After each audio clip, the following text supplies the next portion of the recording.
আসসালামু আলাইকুম। আমি ভাওয়াল বদরুল আলম সরকারি কলেজের ব্যবস্থাপনা বিভাগের সহকারী অধ্যাপক মিয়া মোহাম্মদ খালিদ শামস। আমি আমার প্রিয় শিক্ষার্থীবৃন্দকে আমার অনলাইন ক্লাসে আমন্ত্রণ জানাচ্ছি। আজকে আমরা একাদশ ব্যবসা শিক্ষা শাখার উৎপাদন ব্যবস্থাপনা ও বিপণন প্রথম পত্র, এই পত্র শিরোনামে তৃতীয় অধ্যায় থেকে আমরা আলোচনা করব। আজকে আমাদের আলোচনার বিষয় হচ্ছে উৎপাদন মাত্রার প্রকারভেদ। প্রিয় শিক্ষার্থীবৃন্দ, আমরা অতীতে উৎপাদন মাত্রা কাকে বলে সেটা নিয়ে আলোচনা করেছিলাম।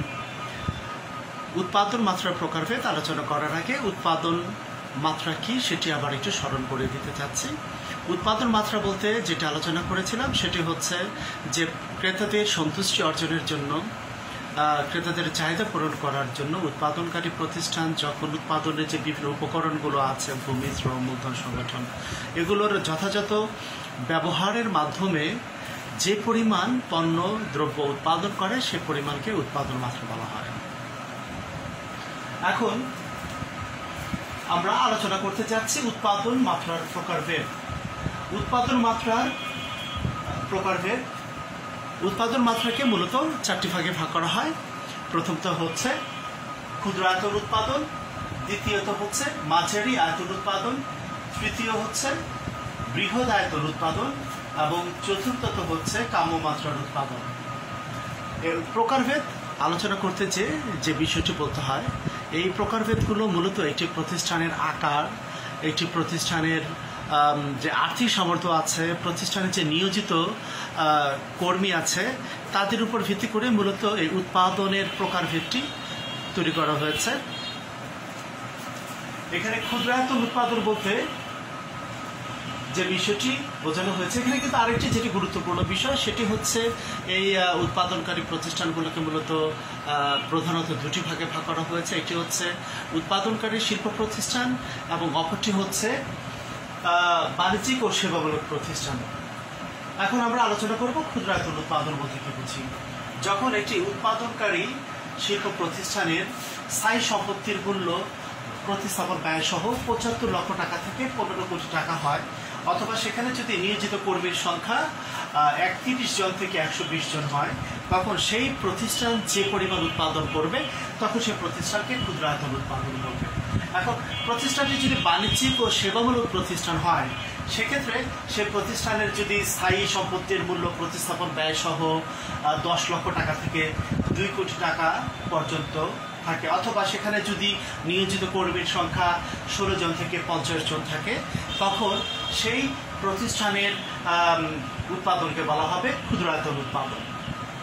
অপরদিক থেকে মাঝারি আয়তন উৎপাদন বলতে যেটি বোঝানো হচ্ছে প্রতিষ্ঠানের আকার, তারপর আর্থিক সামর্থ্য এবং সেখানে নিয়োজিত কর্মীর সংখ্যার ভিত্তিতে যখন একটি উৎপাদনকারী শিল্প যার স্থায়ী সম্পত্তির মূল্য ১৫ কোটি টাকা থেকে ৫০ কোটি টাকা হবে, অথবা সেখানে যদি নিয়োজিত কর্মীর সংখ্যা ১২১ জন থেকে ৩০০ জন পর্যন্ত হয়, তখন তারা যে পরিমাণ উৎপাদন করবে তখন সেটাকে বলা হবে মাঝারি আয়তন উৎপাদন।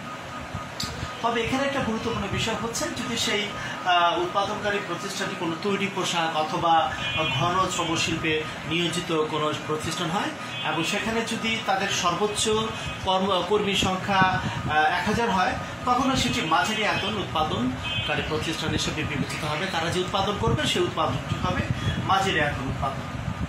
অপরদিক থেকে যদি একটি বাণিজ্যিক ও সেবামূলক প্রতিষ্ঠান যার স্থায়ী সম্পত্তির মূল্য প্রতিস্থাপন ব্যয় সহ ২ কোটি টাকা থেকে ৩০ কোটি টাকা পর্যন্ত থাকে, অথবা সেখানে যদি নিয়োজিত যে কর্মী বাহিনী আছে তাদের কর্মী সংখ্যা যদি ৫১ জন থেকে ১২০ জন পর্যন্ত হয়, তখন তারা যে পরিমাণ উৎপাদন করবে তখন সেই উৎপাদনের পরিমাণকে বলা হবে মাঝারি আয়তন উৎপাদন। অপরদিক থেকে বৃহৎ আয়তন উৎপাদন বলতে যেটি বোঝানো হয়, একটি উৎপাদনকারী শিল্প প্রতিষ্ঠান যদি তার স্থায়ী সম্পত্তির মূল্য প্রতিস্থাপন ব্যয় সহ ৫০ কোটি টাকার অধিক হয় এবং সেখানে যদি নিয়োজিত কর্মীর সংখ্যা ৩০০ জনের বেশি হয়, তখন তারা যে পরিমাণ উৎপাদন করবে তখন তাকে বলা হবে বৃহৎ আয়তন উৎপাদন। তবে সেটি যদি কোনো তৈরি পোশাক বা ঘন যে শিল্প প্রতিষ্ঠান হয় এবং সেখানে যদি নিয়োজিত কর্মীর সংখ্যা 1000 জনের অধিক হয়, তখন সেই প্রতিষ্ঠান যে উৎপাদন করবে তখন সেই উৎপাদনকে বৃহদায়তন উৎপাদন বলা হবে।